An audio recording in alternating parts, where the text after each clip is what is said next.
everyone, it's Anna Woods, founder of Shestrength. Welcome to my home, welcome to my bar and gym, welcome to Kansas.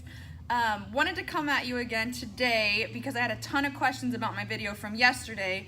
I talked about 3 alternatives or 3 better ways to execute the kickbacks, the Russian twists, and the bicycles for abs and butt exercises. So I showed you 3 alternatives or 3 ways to improve, to better activate muscle, to better build core and pelvic floor stability, and to just get better stuff out of those lifts. So what I wanted to explain, because I had a lot of people say, why were those cues that I gave so important when they can feel the burn when they do it the way I described not to do it any longer? And it all comes down to core connectivity. Plain and simple, the brain does not allow a joint to move through a full range of motion if it does not sense stability in a joint. It starts with the core. That's why any good training program, any good trainer, coach, therapist, whoever, starts with stabilizing and instructing core stability, core strength. A good program should move from core to extremity, core to extremity.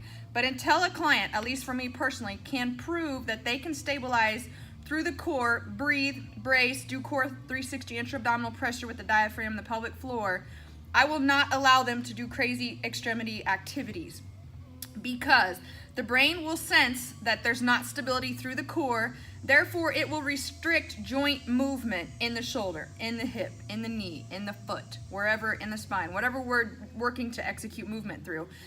And our body will not allow that full range of motion. So what happens is we still push through and try to make that movement happen, like a kipping pull-up or an overhead squat, which are the ones I see the worst in the shoulder and thoracic spine mobility, stability. And we create problems, tissue breakdown. If we have true core stability and joint centration, our joints move like this. If we don't have core stability and the brain does not feel like our joint is allowed to move through a full range of motion because it feels unstable, we force the movement and it moves like this. Well, we have lots of tissue and things that run through here, and over time that tears it down. That's where injuries come from. That's where pain comes from, because we have nerve endings in there, and it creates inflammation, which equates to pain. So if you're working through a program, you have to be patient, and you have to understand that until you can prove core stability, the brain is not going to allow you to move effectively, efficiently, or safely.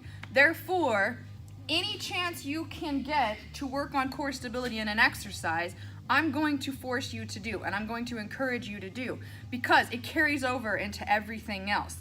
The kickback, if you can keep a neutral spine, lumbar extension, lumbar neutral, not extended, I'll be able to put you into a deadlift and you'll be able to do the same movement. You'll be able to hinge from the hips, not from the low back. So you see the carry. You should be able to start here, and I won't allow you to do the deadlift until you can prove stability through the hip and core in the kickback position.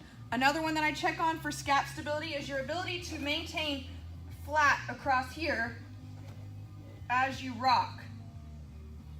What tends to happen is we see this because people have inability to stabilize through their scaps, or they go here and they can't stabilize through their scaps. What we want is flat stabilization here.